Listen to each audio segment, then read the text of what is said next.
Misogynistic abuse online is a horrendous crime, and we must do all we can to protect women and girls from this terrible assault from mainly other women. That's right, special snowflakes. Looks like misogyny in the Twitter sphere is coming mainly from other women. Last week, a couple of studies were released focusing on the use of the misogynistic slurs of slut and whore on Twitter.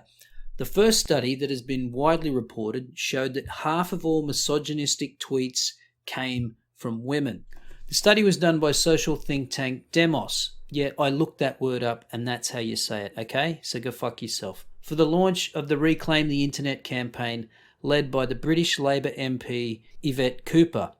So basically, Demos looked at 1.46 million posts over a 3-week period which used the word slut and whore. Slut and whore were chosen because a previous study found they were by far the most commonly used phrases in abusive, misogynistic posts.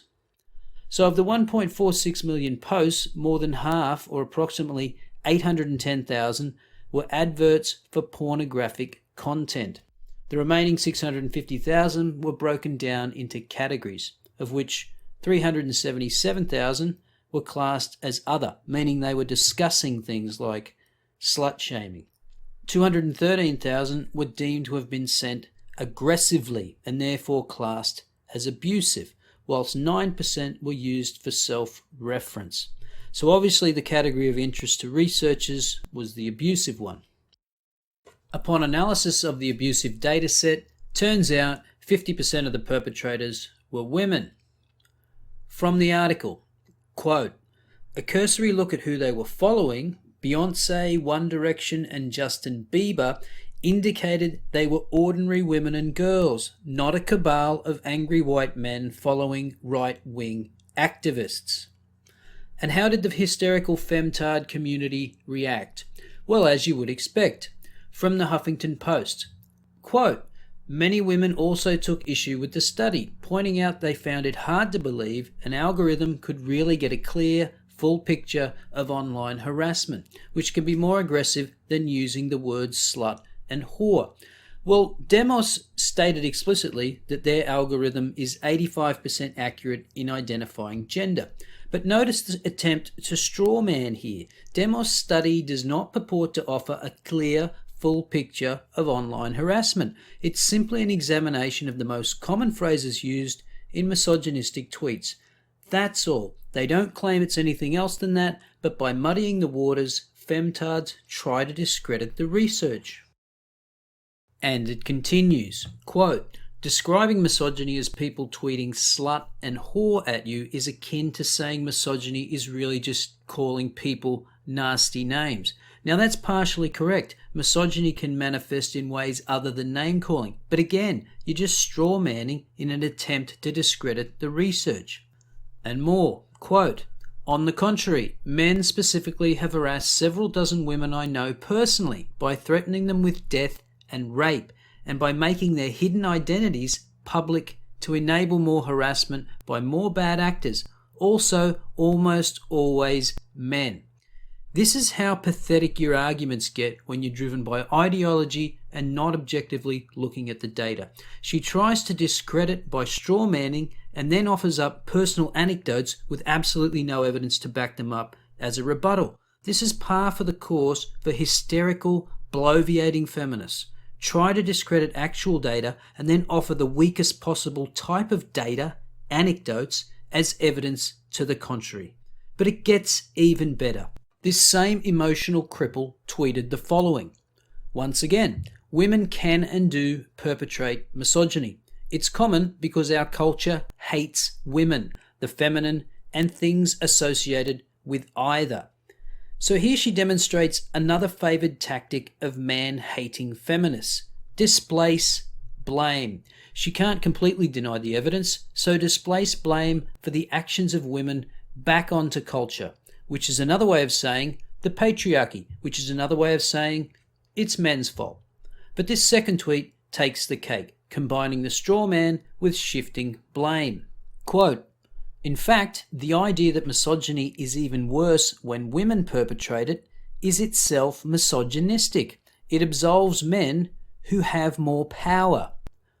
No one said it was worse because women do it. You just made that argument up. And secondly, shift the blame back onto men because they have more power. Again, no evidence to back up how men have more power, and especially on Twitter, where rules of engagement are the same for everyone. And how about Australia's own repulsive, fat, obnoxious, disgusting, misandrous troll, Clementine Ford? Well, she harnessed the power of her tiny intellect and came up with this doozy. I'm well aware that women employ the language of patriarchy against each other in order to negotiate some form of nominal power. But there is also a rising practice of men creating sock accounts in which they pose as women in order to make it seem like this isn't a gendered problem. Any evidence for the phenomenon of a rise in sock accounts? Of course not. So you know what that means. Now, on to another study done by a company called Brandwatch.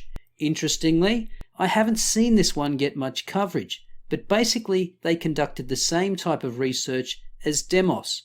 From the article, quote, "We decided to conduct our own Twitter analysis, omitting the phrases shaming and shame, to remove tweets like slut shaming is wrong. We focused our analysis on the words slut and whore used on Twitter for the month of May so far. And the results? Quote, our analysis confirmed a huge mention volume, with over 100,000 mentions of the words registering in the month so far. We found more than 3,000 slut or whore tweets per day. Breaking that down, that's 63,000 mentions of slut and 39,000 mentions of whore." Now to the interesting part. We took a look at the gender breakdown of people mentioning slut and whore. Perhaps surprisingly, women are tweeting them more than men, at almost double the rate. Now I don't know about you, but I'm not surprised that women do this more than men. For the vast majority of heterosexual men that are interested in and want to have relationships with women, it's not in their interest to be misogynistic. But for women, it does make sense to try and level the playing field in the hot girl pecking order by taking other women down. So just remember, ladies, the next time someone calls you a slut or a whore on Twitter, it's most likely another female.